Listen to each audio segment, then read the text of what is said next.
10 বছৰ মিনিমাম চাকৰি কৰিব লাগিব এখন স্কুলত আৰু তেওঁলোকৰ কোৱালিফিকেশ্যন থাকিব লাগিব।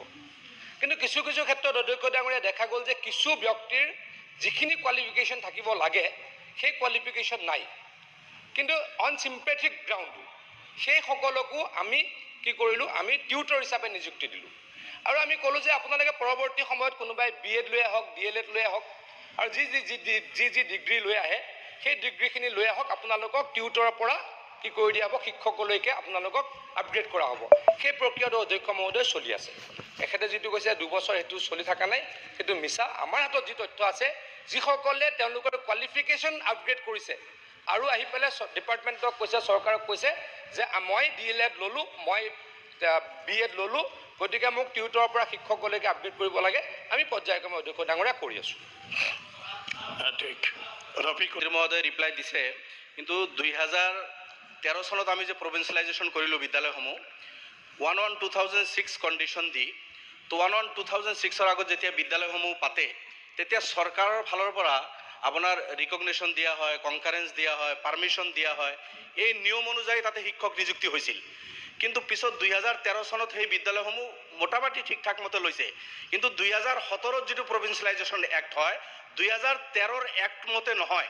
আৰু সেই শিক্ষকসকল যিসকল ডিপাৰ্টমেণ্টৰ সমূহ নিৰ্দেশনা মানি তেখেতসকলে এপইণ্টেড হৈ বহুত দিন কাম কৰি আছিল, একপক্ষীয়ভাৱে সেইসকলক বহুত শিক্ষকক বাদ পেলোৱা হ'ল।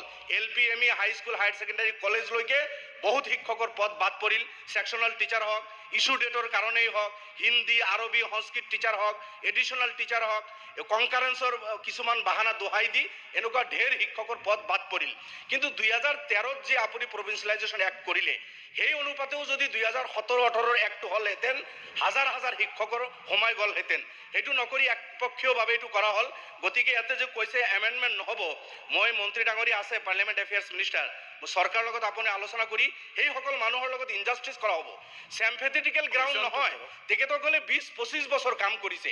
আমি চৰকাৰে আইন বান্ধি দি আইন মতে তেখেতসকলে এপইণ্টেড হৈ 20 বছৰ নিজৰ পেটত গামোচা বান্ধি তেখেতসকলে কাম কৰিছে। এতিয়া আমি একপক্ষীয়ভাৱে আইন বনাই তেখেতসকলক ছাটাই কৰিছোঁ, এইটো উচিত হোৱা নাই।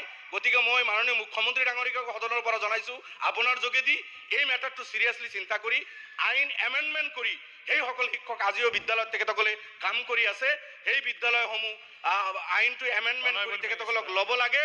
আৰু যিসকলে কণ্ডিশ্যন ফুলফিল কৰিল, আপুনি কৈছে প্ৰচেছ চলি আছে, হয়, কিন্তু সেইসকলক অতি সোনকালে শিক্ষক হিচাপে নিযুক্তি দিব লাগে। কথাটো এমেণ্ডমেণ্টৰ কথাটো এই মুহূৰ্তত অহা নাই, গতিকে বিবেচনা এই মুহূৰ্তত কৰিব পৰা নাযায়, কিয়নো এইখন বিধানসভাতেই এই বিষয়ে আইন আহিছিল। আমি সকলোৱে যিখিনি ব্যক্তি তেতিয়াও আছিলোঁ, আজিও আছোঁ, আমি জানো যে আমিয়ে এই আইন গ্ৰহণ কৰিছিলোঁ, আইন পাছ হৈছিলে। গতিকে আইনমতে কামখিনি হৈ আছে, বেআইনীভাৱে একো হোৱা নাই। গতিকে আইনমতে কাম হৈ থকাৰ কামখিনি কৰাৰ পাছত আমি শিক্ষক নিযুক্তিৰ প্ৰক্ৰিয়াটো অধ্যক্ষ ডাঙৰীয়া বন্ধ কৰা নাই। এই মুহূৰ্ততো প্ৰায় 15,000 শিক্ষকৰ নিযুক্তি প্ৰক্ৰিয়া চলি আছে। গতিকে শিক্ষক নিযুক্তিৰ প্ৰক্ৰিয়াৰে শিক্ষক য'ত শিক্ষক নাই তাত শিক্ষক গৈ থাকিব।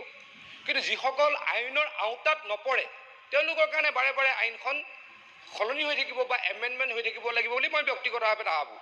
কাৰণ মই অৱশ্যে এডুকেশ্যন মিনিষ্টাৰো নহয়, মই পাৰ্লিয়ামেণ্টাৰী এফেয়াৰ্ছ মিনিষ্টাৰ হিচাপে ইয়াতে উত্তৰ দি আছোঁ। কিন্তু মই মোৰ ব্যক্তিগত অভিমত প্ৰকাশ কৰিছোঁ যে আমাৰ ডিপাৰ্টমেণ্টে এতিয়া প্ৰায় 15,000 চাকৰিৰ কাৰণে কি কৰিছে, এপ্লিকেশ্যন লৈছে, এপইণ্টমেণ্টৰ প্ৰক্ৰিয়া চলি আছে।